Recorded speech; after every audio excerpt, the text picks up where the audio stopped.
Okay, so the first example using Desmos is this one, and I will read the whole example first, and then we will discuss how to do it in Desmos. First, the heights of high school students are normally distributed with an average of 62.3 inches with a standard deviation of 3.5, and that should be inches. If 20 students were chosen at random, what is the probability that their mean heights lie between 59 inches and 62 inches, and then their mean heights are less than 65 inches? Okay, so they're asking for a probability, and they are telling you up front that the population is normally distributed. So when they're asking for a probability and it's normally distributed, we are going to use that normal dist command in Desmos. So I'm going to come back to Desmos and I'm going to type in that normal distribution. Now when I put a parenthesis here, it wants to put inside the parentheses the mean and the standard deviation.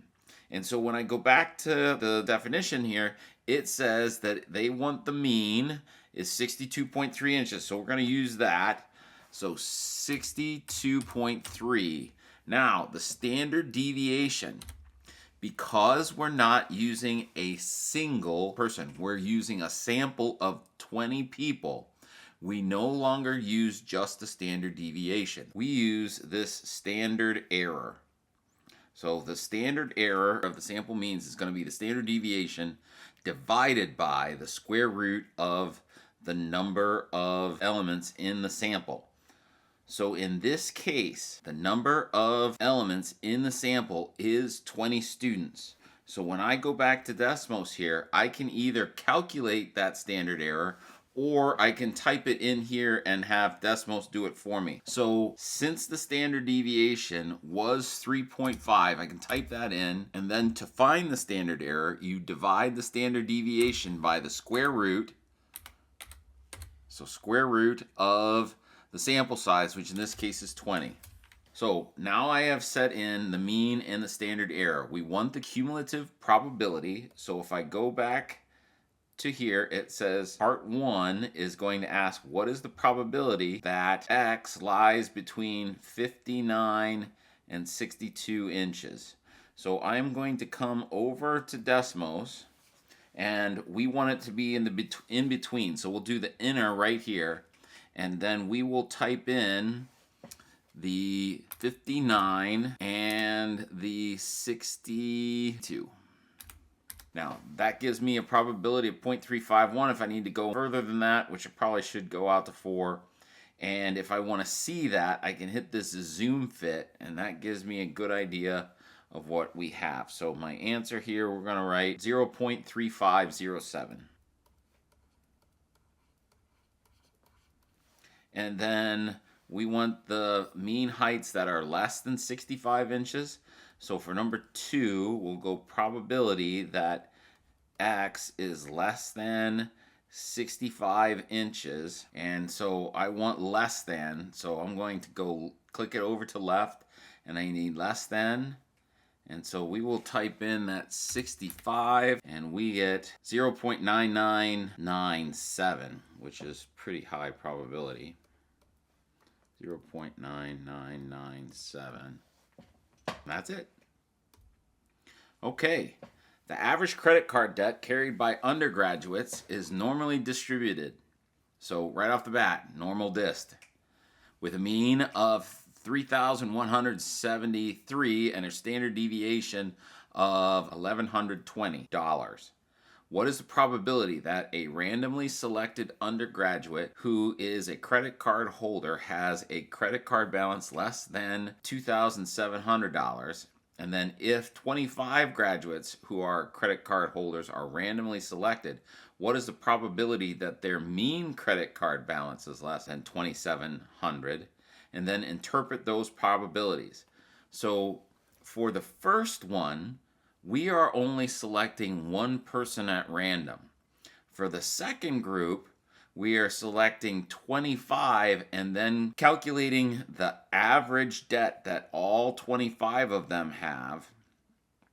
and then finding the probability that that average, that mean, is less than $2,700. So the more undergraduates that you pick, the closer the mean of those things should be to the global mean, which is this right here. So the way that I'm going to make that calculation, so for the first problem, that part A, the mean is 3,173, and the standard deviation is 1120. Now, because I am only picking a single undergraduate, I do not need the standard error. The standard deviation is good enough. And because I want to calculate that their credit card balance is less than $2,700, I'm going to leave it to the left, and I am going to put in here 2,700, and we get 0.3364. So part 1, the probability that the mean value is less than 2,700 is 0.3364. Now, for part 2, they want us to find the probability for the mean of the sample means is less than 2,700. Now, because we're trying to figure out if the mean of 25 graduates is less than $2,700, this case we are going to use the standard error. So when I go back to this, the only thing that I have to change is I need to change this standard deviation to the standard error. So I am going to take the 1120 and divide that by the square root of 25, or you could just type in 5 and do that math in your head. Now, because we are finding the mean of 25 students and asking if that mean is below 2,700, that probability is going to be much smaller, because we would assume that if the more people that we pick, the closer that the mean of that group will be closer to the global mean. So this one was only 0.0174. So my interpret the probabilities, part 3, choosing a single undergrad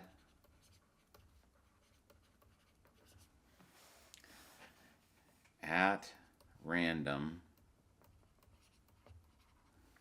would have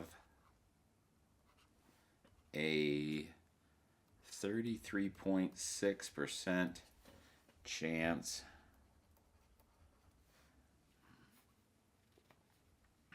of a credit card debt under $2,700.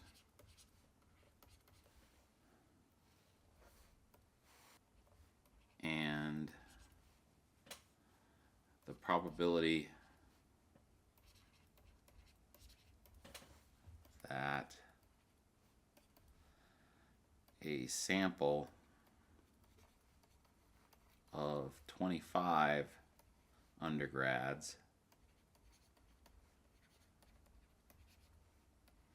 would have a mean credit card debt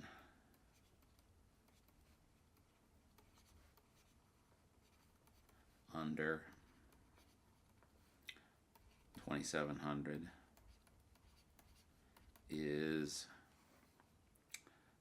1.74%, which would be considered unusual. Okay, that's all I got for today, guys. Have a great day. Goodbye.